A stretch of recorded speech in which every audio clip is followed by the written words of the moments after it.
11월 18일 수요일입니다. 민수기 7장 성막 봉헌 때 드린 예물이라는 주제로 말씀을 나누겠습니다. 먼저 기도로 시작하신 후 성경을 1에서 3일 읽기 바랍니다. 꾸준한 영성 훈련은 당신의 인생을 변화시킵니다. 말씀 다 묵상하셨습니까? 첫 번째, 성막 봉헌과 기름 부음. 1절입니다. 모세가 장막 세우기를 끝내고 그것에 기름을 발라 거룩히 구별하고 또 그 모든 기구와 제단과 그 모든 기물에 기름을 발라 거룩히 구별한 날에.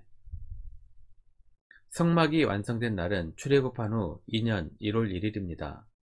출애굽기 40장 17절입니다. 둘째의 첫째 달 곧 그 달 초하루에 성막을 세우니라. 이스라엘 백성들이 시내산을 떠난 날은 출애굽 제2년 2월 20일입니다. 그러므로 성막 완성 후 시내산을 떠나는 날까지 약 50일 동안 레위기와 민수기 1장에서 민수기 10장 10절까지의 모든 규례가 주어집니다. 또한 제사장 위임식이나 나답과 아비후의 죽은 사건, 성막 봉헌식, 그리고 이스라엘 각 지파의 인구조사 및 레인의 기수 등의 일들이 이 50일의 기간에 발생합니다. 성막 봉헌을 위해 성막의 모든 기구들에 기름을 발랐습니다. 성막 각종 기구에 기름을 바른 것은 그 기구는 구별되어 하나님께 드리는 제사의 용도로 사용된다는 의미입니다. 기름 부음은 우리가 어떤 사명을 수행하는데 필요한 성령의 능력을 부어주심을 의미하기도 합니다.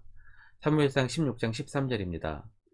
사무엘이 기름 뿔병을 가져다가 그의 형제 중에서 그에게 부었더니 이날 이후로 다윗이 여호와의 영에 크게 감동되니라. 사무엘이 떠나서 라마로 가니라. 하나님께 사용되는 기구들도 기름을 발랐지만 하나님께 쓰임받았던 제사장이나 왕들 그리고 선지자들도 기름 부음을 받았습니다. 하나님의 일을 위해 구별되었다는 의미도 있지만 하나님께서 그 일을 수행하기 위해 성령의 능력도 허락하셨다는 의미도 있습니다. 사도행전 10장 38절입니다. 하나님이 나사렛 예수에게 성령과 능력을 기름 붓듯 하셨음에 그가 두루 다니시며 선한 일을 행하시고 마귀에게 눌린 모든 사람을 고치셨으니 이는 하나님이 함께 하셨음이라. 기름 부음을 받은 자는 성령의 능력이 임하게 됩니다.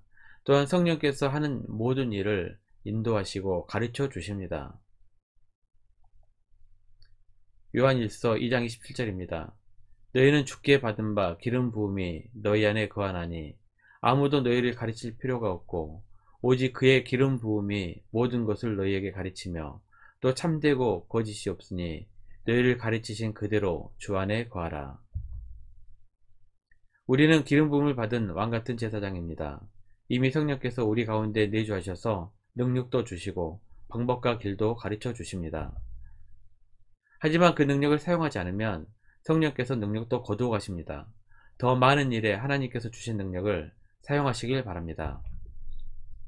두 번째, 성막 봉헌 시 드린 예물. 2절입니다. 이스라엘 지휘관들 곧 그들의 조상의 가문의 우두머리들이요 그 지파의 지휘관으로서 그 계수함을 받은 자의 감독된 자들이 헌물을 드렸으니. 성막 봉헌 때 이스라엘 각 지파의 지휘관들이 똑같은 분량의 예물을 드렸습니다.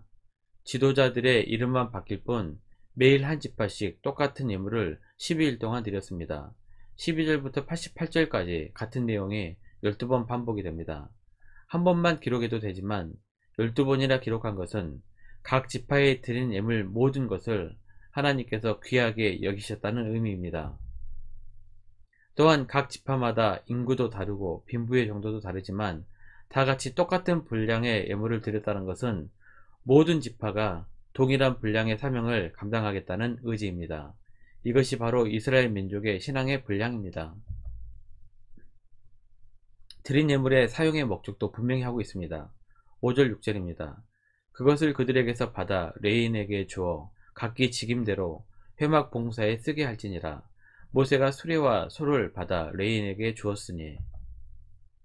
하나님께 드려진 예물은 성막의 일이나 성막 봉사자들에게 나누어 줬습니다. 특별히 수레와 소는 성막을 운반하는 데 사용할 수 있도록 레위 지파 중 게르손 계열과 므라리 계열에 분배되었습니다. 게르손 계열은 성막의 모든 휘장과 덮개와 휘장문과 줄 등을 맡았습니다. 크고 무거웠기 때문에 예물로 들어온 수레 2대와 소 4마리를 분배해 옮길 수 있도록 했습니다. 무라리 계열은 성막의 기둥과 받침, 그리고 널판 등을 관리하고 이동했습니다. 가장 무거운 것들이었으므로 예물로 들어온 수레 4대와 소 8마리가 제공되었습니다. 반면 고앗 계열은 성소 안의 주요한 기물들을 맡아 관리하고 운반하는 책임을 맡았습니다. 제사장들이 모든 성물을 보이지 않도록 보자기에 덮으면 고앗 계열의 레위인들이 어깨에 메고 이동했기 때문에 아무것도 분배되지 않았습니다. 우리들에게도 맡겨진 사명이 있습니다. 더 무거운 일도 있고 가볍지만 더 힘써야 하는 일도 있습니다. 하나님께서는 각자에게 맞는 일을 맡기십니다. 맡은 일에 청지기 정신을 가지고 충성하시길 바랍니다. 베드로전서 4장 10절입니다. 각각 은사를 받은 대로 하나님의 여러가지 은혜를 맡은 선한 청지기 같이 서로 봉사하라. 세 번째, 말씀하시는 목소리. 89절입니다.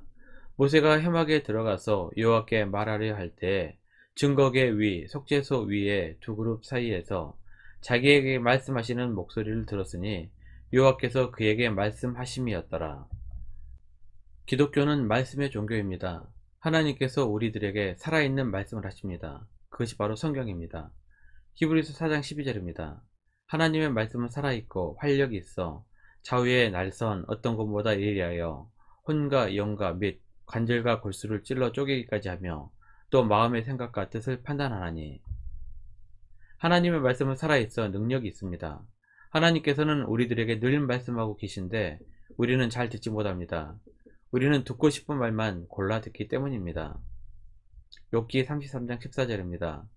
하나님은 한 번 말씀하시고 다시 말씀하시되 사람은 관심이 없도다. 하나님께서는 우리에게 성경을 통해서 혹은 말씀을 통해 하나님의 뜻과 생각을 말씀하십니다. 그런데 우리는 우둔하여 듣지 못할 때가 많습니다. 마음의 문을 열고 말씀에 귀 기울이십시오. 나에게 말씀하시는 살아계신 하나님의 말씀이 깨달아지시기를 기도합니다. 또한 하나님의 말씀을 깨달을 수 있는 지혜를 구하십시오. 그리하여 하나님의 뜻과 생각을 알고 행할 수 있는 믿음의 성도들 되시기를 기도합니다. 말씀 요약합니다. 첫 번째, 성령의 기름 부음을 사모하십시오. 성령께서 내주하셔서 거룩한 삶을 살 수 있도록 가르쳐 주실 것입니다. 두 번째, 맡은 바 사명에 충성하십시오. 그러면 사명에 합당한 능력도 함께 주십니다. 세 번째, 자기 생각의 소리를 듣지 말고 하나님의 말씀에 집중하십시오. 하나님께서는 성경을 통해 늘 우리에게 말씀하고 계십니다. 자기의 생각이 하나님의 생각인 양 착각하지 마십시오.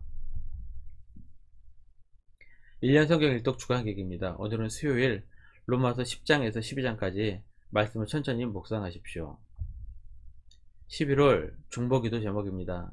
5가지 기도의 제목을 넣고 하나님과 충분한 교제 시간을 가지시고 그 이후에 개인 기도의 시간을 가지시길 바랍니다. 가정에서 기도하시기 힘드신 분들은 교회 주중 기도의 시간을 이용하시면 됩니다. 새벽 6시부터 밤 10시까지입니다. 아무 때나 정기적으로 기도하기 편한 시간에 나오셔서 하나님과 충분한 대화의 시간을 가지시길 바랍니다. 하루 30분씩 최선을 다하시기 바랍니다. 그러면 여러분의 삶이 변화될 것입니다. 영상을 다 보신 분들은 확인 문자를 보내시거나 유튜브에 댓글로 달아주시면 정기적인 영성 훈련에 도움이 될 것입니다. 오늘 하루도 승리하시기를 기도합니다.